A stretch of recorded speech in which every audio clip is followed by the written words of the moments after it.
भोजने शिवाबाई निवृत्ती शिक्षक अधिकारी कर्मचारी स्पर्धा 2025-26 शैक्षणिक व्हिडिओ निर्मितीमध्ये वर्ग 6वा विषय मराठी।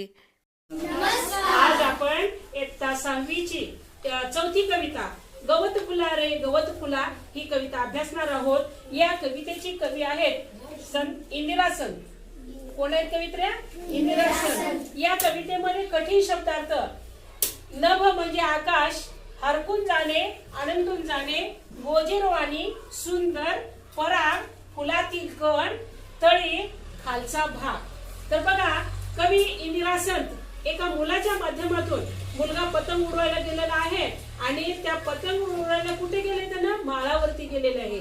माळावरती गेल्यानंतर तिथे छोटी छोटी रंगरंगुला सानसानुला म्हणजे रंगीत रंगीत फुला, लहान लहान फुला म्हणजे त्याच्यातलं मध्ये लहान लहान फुलं, रंगीत फुलं हे पाहून त्यानं मन एकदम हरकून गेलं, आनंदित होऊन गेलं।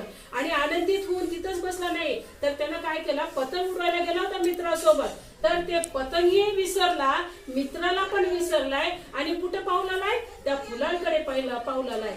रंगीत निळे, लाल, पिवळे फुलं, त्याची पानं रेशमासारखी मऊ मऊ पानं हे त्यानं पाहू लागलेलं आहे। हिरवी नाजूक रेशीम पाती, दोन बाजूला सळसळती, निळी निळवली एक पाकळी, पराग पिवळे एक जळमळती। पराग म्हणजे काय? फुलातील एक कण। पराग म्हणजे काय? फुलातील एक कण। तरी पुन्हा गोजिरवाणी लाल पाकळी फुलली रे, एक लाल रंगाचं फुल आहे आणि त्याची पाकळी सुद्धा फुललेली आहे, फुल सुंदर झालेलं आहे आणि ते फुल पाहून त्याचं मन एकदम हरपून गेलेलं आहे, आनंदित होऊन गेलेलं आहे। वारा घेऊन रूप सांडले, खेळ खेळतो झोपाळा, रात्री इवली होऊन म्हणते अंगाईचे गीत तुला। वारा इवलाला आहे, त्या झाडासोबत झोका खेळून चालाय, रात्री इवलाली आहे, त्याला अंगाईचे गीत म्हणून जात आहे। आणि मलाही वाटे जसं वारा म्हणलेलं, जसं रात्र म्हणलेलं, तसं मला सुद्धा वाटलं नाही। ती मुलगा काय म्हणाले पतंग उडवताना?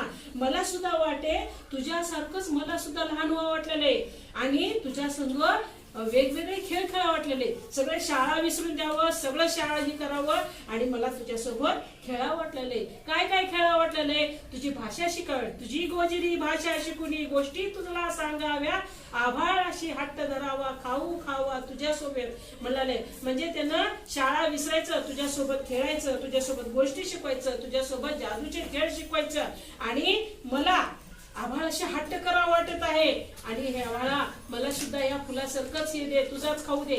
आभाळाला का बरं हट्ट करायचं? तर आभाळ म्हणजे ह्याला अन्न, वनस्पतीला अन्न कुठून मिळतंय?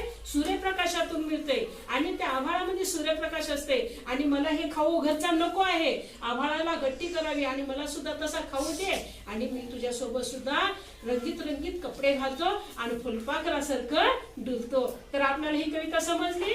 तर ही कविता आपल्याला आता ताला सुरात आणि सह अभिनय करून दाखवायची आहे। तर सर्व मुलं